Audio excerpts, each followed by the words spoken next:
They say the Permian Basin holds more oil than we'll ever know what to do with. Billions of barrels sitting beneath the sun-baked crust of West Texas, waiting to be pulled up by men like me. But what they don't tell you is the cost, the blood, the risk, the corners they're willing to cut to get it faster. My name is Cal Bennett. I'm 48 years old, and I've spent the last 22 of those buried in dust, sweat, and diesel out here in the oil fields.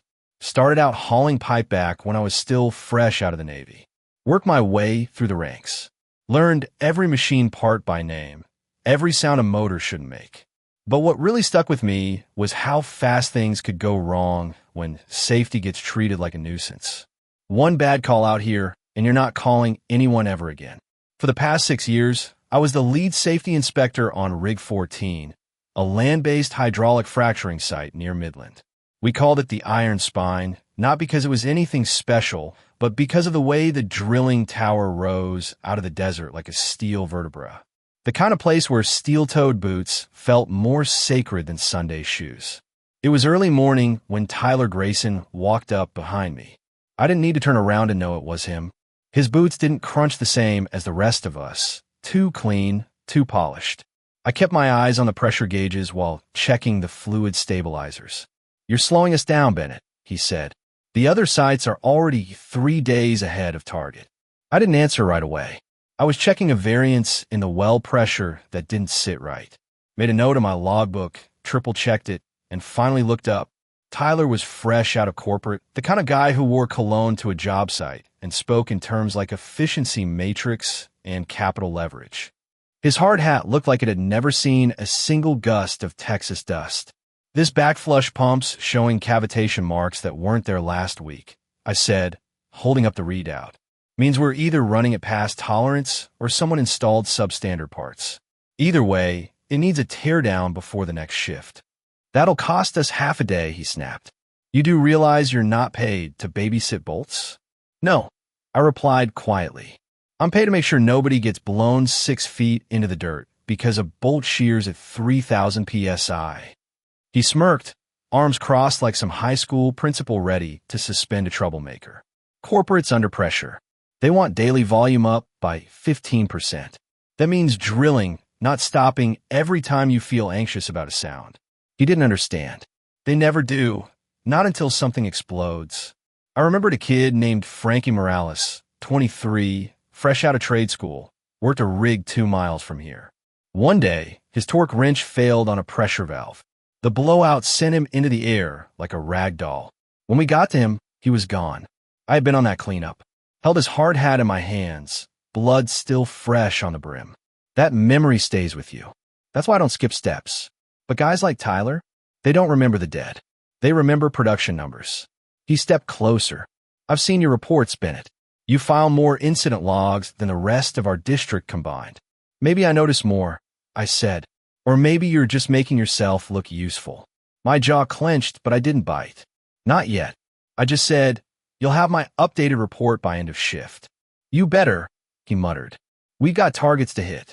He turned and walked off, boots still spotless. I stood there a moment, watching the horizon. The desert was quiet in a way only West Texas can be. The kind of silence that screams louder than a siren if you know how to listen. And I knew. I'd been feeling it for weeks. Something wasn't right. Pressure readings had gone off. Equipment shipped from vendors I'd never heard of. Maintenance logs signed by people I hadn't seen in days. All of it off. When my last supervisor, Gary Holman, retired suddenly, he pulled me aside during his farewell barbecue and said something I couldn't shake. "Document everything, Cal. They don't want watchdogs. They want rubber stamps." So I did. And that morning, when I checked the main blowout valve system and saw hydraulic fluid with metal shavings floating like glitter in the reservoir, I knew we were standing on borrowed time. The sun had barely cleared the horizon when I ran a full diagnostic on the pressure valve assembly. My assistant, Tyler, different Tyler, thank God, last name Jacobs, stood beside me with a clipboard, his brows furrowed. "Fluids reading low again," he said. I nodded. "And contaminated. Didn't we just service this?" I didn't answer, because I already knew. The maintenance logs had been signed off by Tyler Grayson. That was the second red flag. Supervisors don't sign off on mechanical repairs.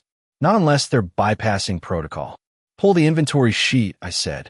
I want to see what parts were used during the last service. He returned 20 minutes later, the paper creased and stained from dusty hands. I looked it over once and felt my gut twist. Aftermarket parts. Cheap, uncertified components that wouldn't survive a high-pressure surge. Not legal, not safe, not even close to regulation. The kind of thing that makes the news after someone's body has to be flown home in a flag-draped coffin. I took out my phone, snapped high-resolution photos, time-stamped them, and stored them in a folder I'd been building for 8 months. Titled simply, Rig 14, Liability. Then I did what Tyler Grayson hated most. I shut down the operation. Within the hour, he was storming across the field like a dust devil, teeth clenched and tie flapping uselessly in the wind. "What in God's name is this?" he barked. "Hydraulic systems compromised," I said flatly.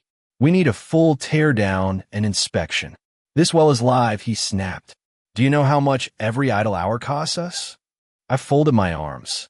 "Do you know how much a lawsuit costs when a rig explodes because some MBA in dress boots signed off on substandard valves?" His eyes flared. "You watch yourself." "No," I said. "You watch this." I handed him the photo of the parts inventory, highlighted in red. "That's the inventory used. Doesn't match the manufacturer's spec. These parts aren't just non-compliant, they're criminally negligent." He shoved the paper back at me. "You're done, Bennett. Fired. Effective immediately. Pack your gear. You're off the site before lunch." The crew went quiet. A few of the younger guys glanced at me, confused, like someone had pulled the plug on their compass. But I didn't yell, didn't beg. Just handed my inspection tablet to Jacobs and said, "Document everything. Don't stop." Grayson followed me as I headed toward the employee trailers. "You think this place needs you?" he sneered. "You're a relic. A slow, paranoid relic." I stopped and turned to him. "You know what's really expensive, Tyler? Funerals. Lawsuits. Headlines. You keep cutting corners, and one day you'll wish you had more people like me slowing you down." He jabbed a finger in my chest. "You're off this site. No severance. HR will send your termination letter by the end of the day." I didn't flinch, just picked up my duffel from the bunkhouse, nodded to Jacobs on the way out, and climbed in my old Ford pickup. Back at my apartment in Odessa, I sat in the silence of too much space and too little noise. I'd been on a double-length rotation, 21 days straight, without seeing a grocery store or a paved road. Now, I was just a man alone with a file full of truths nobody wanted to read. I took a long shower, ordered a pizza, and powered on my laptop. First thing I did was back up every file, photos, logs, inventory scans, reports, emails, to 2 external drives. One for me, one for safekeeping. Then I opened my email. 2. HR@redstonedrillingcorp.com. Subject: Formal complaint, safety violations, Rig 14.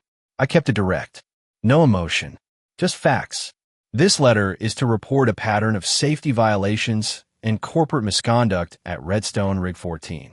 Attached you will find 23 pages of evidence documenting the use of unauthorized parts, falsified maintenance logs, and supervisor interference in federally mandated safety protocols. I hit send. Then I closed my laptop and went to bed, tired in a way that had nothing to do with sleep. 3 days passed before I got a response. Not from HR, but from the company's legal counsel. A man named Patrick Linwood, ESQ. "Mr. Bennett, we have reviewed your claims and find no evidence of wrongdoing. All operational procedures at Rig 14 are in compliance with state and federal guidelines. Your dismissal was based solely on documented performance issues. Any further attempts to defame Redstone Drilling may result in legal action." I read it twice. Then once more, just to make sure I wasn't missing some kind of cruel joke. They weren't denying it. They were burying it, threatening me into silence. So I made 2 phone calls. The first was to a guy I hadn't talked to in years, Alex Reeves, a field director at Mesa Ridge Oil, one of Redstone's biggest competitors. We met over burgers and beers near the outskirts of Midland. He wasn't surprised. "Redstone's been under pressure for months," he said. "Their shareholders are breathing down their necks after that pipeline delay in March. They're running leaner and dirtier than I've ever seen. They're going to get someone killed, I said. Probably, he nodded. But it'll take a body bag before anyone cares. The second call I made was to the West Texas office of the Occupational Safety and Hazard Administration, OSHA. I've been quietly CCing them on every report for months. It's something older inspectors do when we feel something creeping under the surface. But this time I wasn't passive. I requested a direct meeting. The woman on the phone transferred me to a regional supervisor. I explained the aftermarket parts, the forged logs, the shutdown. He listened for all of 30 seconds before cutting me off. You're a recently terminated employee, Mr. Bennett. That complicates things. We can't act on grievances that might be retaliatory in nature unless you have direct proof. I have video, I lied. I didn't. Not yet. But I had a gut feeling someone still on site might. We'll add it to the case file, he said. But unless we receive formal corroboration from an active employee or experience a reportable incident, we won't prioritize it. The line went dead. I sat there holding the receiver, heart pounding. They weren't going to move. Not until it was too late. Unless I gave them something they couldn't ignore. 2 weeks had passed since I was fired, and my life had shifted into a strange kind of silence. No field calls, no boots on dirt mornings. Just coffee that didn't taste right and time that passed without consequence. I kept checking my phone, waiting for something that never came. Until one night it rang. It was Jason Jacobs, my former assistant, still on Rig 14. His voice was hushed, like he was calling from a confessional booth instead of crew break room. Cal, he said, things are getting bad out here. We met at a barbecue joint 40 miles outside Midland, far from any oil company hangouts. He looked like he hadn't slept in days. His eyes were ringed in exhaustion and worry, and he slid a small black USB drive across the table like it might burn his fingers. They ramped up production by 30% after you left, he said, running the compressors 24/7. Chassis supports are vibrating loose. We've already had 2 emergency shutdowns barely averted. I didn't say a word, just pocketed the drive and waited. There's more, he said, looking around nervously. Last week, we had a pressure surge. It nearly blew the stabilization pump. Instead of locking things down and checking for root causes, Tyler dropped the alarm sensitivity. I stared at him. He did what? Claimed it was calibrated incorrectly. Told the engineers to optimize the response time so it wouldn't trigger unless the readings got worse. Like life-threatening worse. I felt my pulse thudding behind my ears.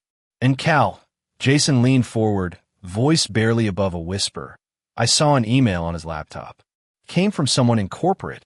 It laid out which inspections to skip, which maintenance forms to fast-track. This wasn't just him. It's systemic. That was the missing link. The thing I couldn't prove alone. That this wasn't some young supervisor trying to climb the ladder fast. It was orchestrated. Top down. That night, back in my apartment, I opened the files on the USB. Logs. Memos. Scanned service reports with forged signatures. But the crown jewel was a 15-minute video. Jason had propped his phone behind a toolbox in the control room and hit record. In the footage, Tyler Grayson addressed the night crew with that same smug corporate voice I'd come to loathe. We're under strict output mandates, he said. I need that safety valve bypassed so we don't trip any more alarms tonight. We'll do a full recalibration next quarter. One of the crewmen hesitated. That's against federal. Grayson cut him off.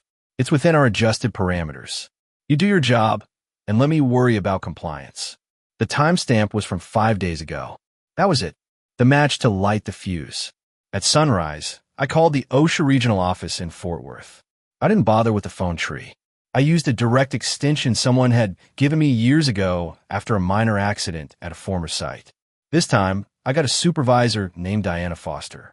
Her voice was firm but steady, the kind you trusted instantly. Not soft, not harsh, just no nonsense. A woman who'd seen enough disasters to know truth when she heard it. I explained everything, who I was, what I'd seen, and what I now had. She listened silently for 5 minutes, then interrupted me with a calm. Can you come in today? 2 hours later, I was sitting across from her at a steel desk in a plain office lit by weak fluorescent bulbs and burdened by an overworked coffee maker. I handed her the drive. She plugged it into her laptop, opened the files, and didn't blink for the next 20 minutes. Watched the video twice. Read through half the memos. Then she locked eyes with me. "This is extremely concerning, Mr. Bennett. You think it'll be enough?" I asked. "Let's just say it moves this from disgruntled employee to formal whistleblower." She turned her monitor so I could see the internal compliance history of Redstone Drilling Corp. Violations. Dozens of them. Spread out over multiple rigs under different names, never too many in one place. All handled with minor fines. Never enough to trigger escalation. "They've been gaming the system," she said. "They know the loopholes. They know how to avoid drawing attention to any one site. Until now." I felt my fist tighten. "So, what happens next?" "We go step by step," she said. "We're assigning a certified mechanical inspector to Rig 14 under the guise of a routine check. If he sees what your evidence suggests, we escalate. They'll try to hide it," I warned. "Scrub the records. Patch up the bad systems just long enough to pass." She nodded. "That's why we're not sending a paper pusher. We're sending someone who's been on rigs longer than I've been in this job." Her voice lowered a bit. "But if he confirms it, if what you've shown is real on site, we'll launch a Level 3 regulatory action. Full shutdown, federal oversight. Criminal referrals if warranted." I looked at her. "And Tyler Grayson? If he lied on service logs and bypassed safety systems during high-pressure ops, and we can prove it, he won't be keeping his job or his freedom." For the first time in weeks, I breathed deeply. The next few days were chaos in slow motion. Jason sent word that Redstone had them working double shifts, wiping down equipment, cleaning logs, hiding problems rather than fixing them. "They're in a full panic," he texted. "No repairs, just cosmetics." I forwarded every update to Diana. She responded with simple confirmations. Logged.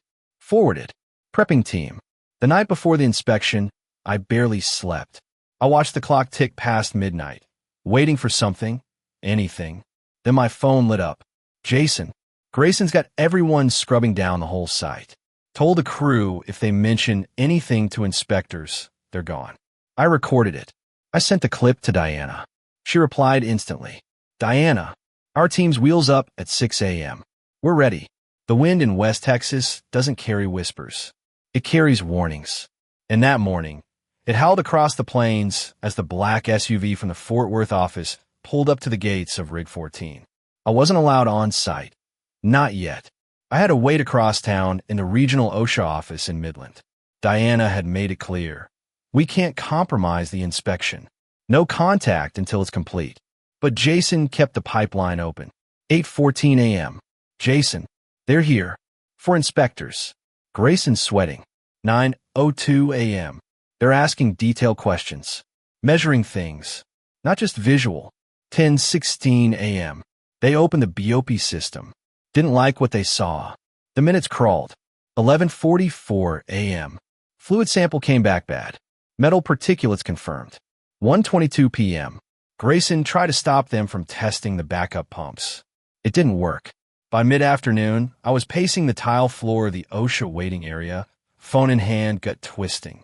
Diana finally emerged from a glass-walled conference room, her face unreadable. "They found it," she said. I exhaled like I'd been holding my breath for a year. Contaminated hydraulic systems, bypassed alarms, unapproved parts, falsified logs. The BOP unit was one surge away from failure. "We're moving to a Level 3 regulatory response." "Shut down?" I asked. "Effective immediately," she nodded.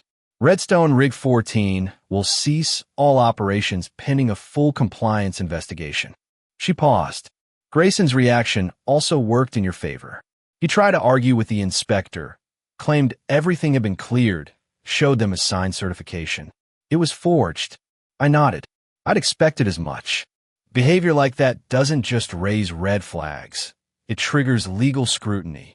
We're freezing his access and bringing in auditors to trace the paper trail. I felt a strange combination of vindication and emptiness. This was the outcome I'd been fighting for. But it didn't feel like a victory. It felt like a fire finally being extinguished after it already scorched the ground. Later that night, I got another call from Jason. "You're not going to believe this," he said. "They're expanding the review to 3 other rigs." said they found similar discrepancies in equipment records, some tied to the same vendors. This goes deeper than we thought, I said. Yeah, and guys are talking. They're not scared anymore. Word's out that the inspectors are listening. I smiled quietly. Good. The next few days moved like a storm front. Press releases, media inquiries, lawyers posturing on the evening news. Redstone's official statement blamed a breakdown in oversight at the site level. They didn't name Grayson, but everyone knew. Then came the hearing. The Department of the Interior convened a full panel to review OSHA's findings. I was asked to testify. The hearing room in Austin was packed. Government reps, journalists, union members, and executives from drilling companies with identical suits and suspiciously clean fingernails. Diana went first. Calm, direct, backed by evidence. She walked the panel through photos of the compromised valves, played Jason's video of Grayson instructing the crew to bypass safety protocols, showed scan logs signed by people who hadn't been on site in weeks.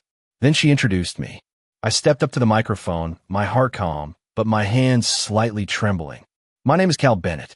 I've worked in the oil fields of Texas for 22 years. I've buried too many friends because of shortcuts. And when I saw it happening again, on my own site, I did what I was trained to do. I documented it. I reported it. And I got fired for it. I paused. Safety isn't red tape.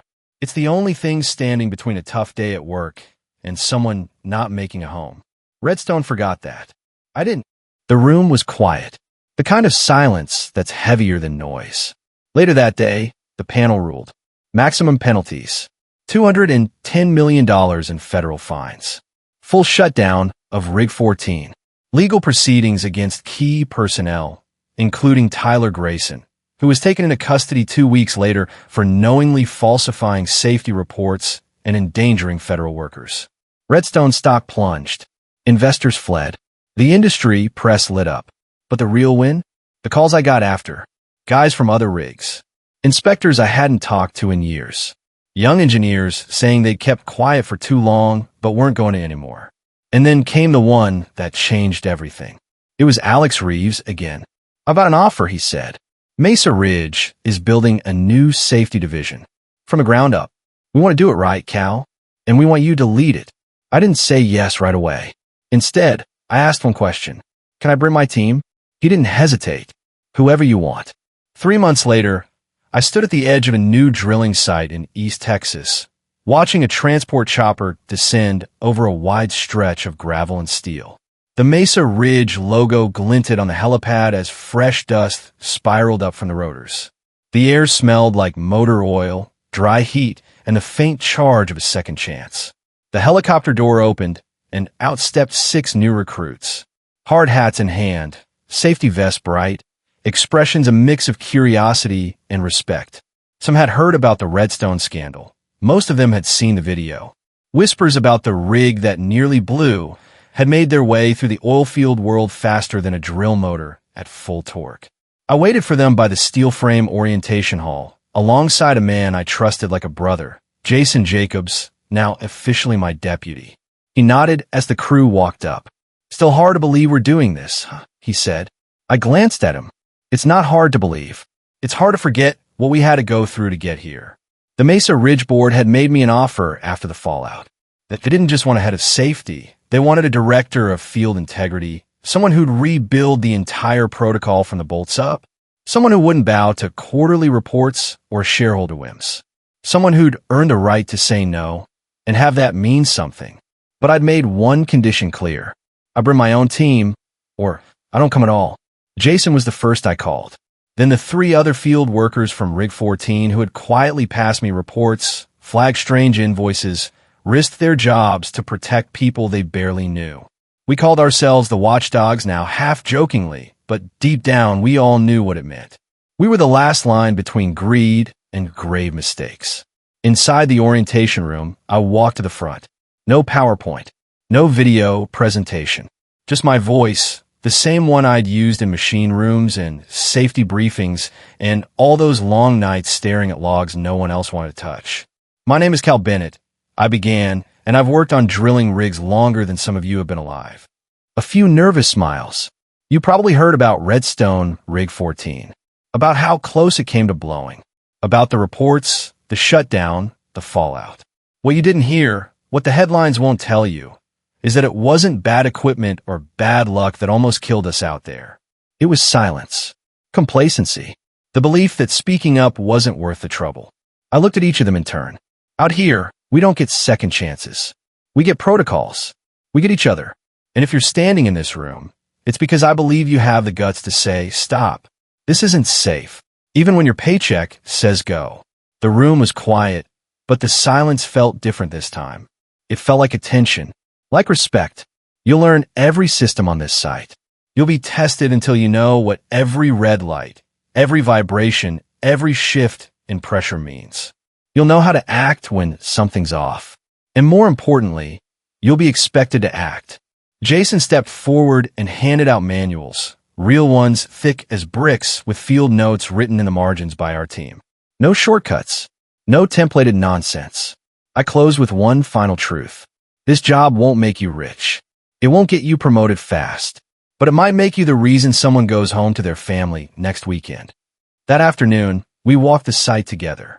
I pointed out things most wouldn't even see, the subtle sway of a cable line under tension, the faint tick in a gauge that could mean a buildup. They took notes. They asked questions. And I saw something I hadn't seen in years. Pride in doing it right. That night, as I sat in my trailer watching the sun sink over the pine trees, Jason brought in a fresh report. It was a basic maintenance log, signed, sealed, time-stamped, and correct. He grinned and dropped it on the table. Day 1, he said. I nodded. Day 1. Mesa Ridge sent out a press release the next month, launching the industry's most stringent safety program. They use words like transparency and zero tolerance. I didn't care about the buzzwords. What mattered was this. On every rig we built from here on out, no alarm would be silenced. No inspection would be skipped. No man would be left holding a wrench he didn't trust. And Tyler Grayson? He got 8 months in a minimum security prison. Last I heard, he was working a desk job for a logistics company in Denver, answering calls instead of barking orders. Redstone never reopened Rig 14. Their fines totaled more than $200 million, and they lost the trust of an entire industry. But I didn't do it for vengeance. I did it because someone had to, because I knew what it felt like to stand in a windless desert, watching a pressure gauge tick upward, and wonder if today was the day something gave out. Now, I was building a world where no one had to wonder.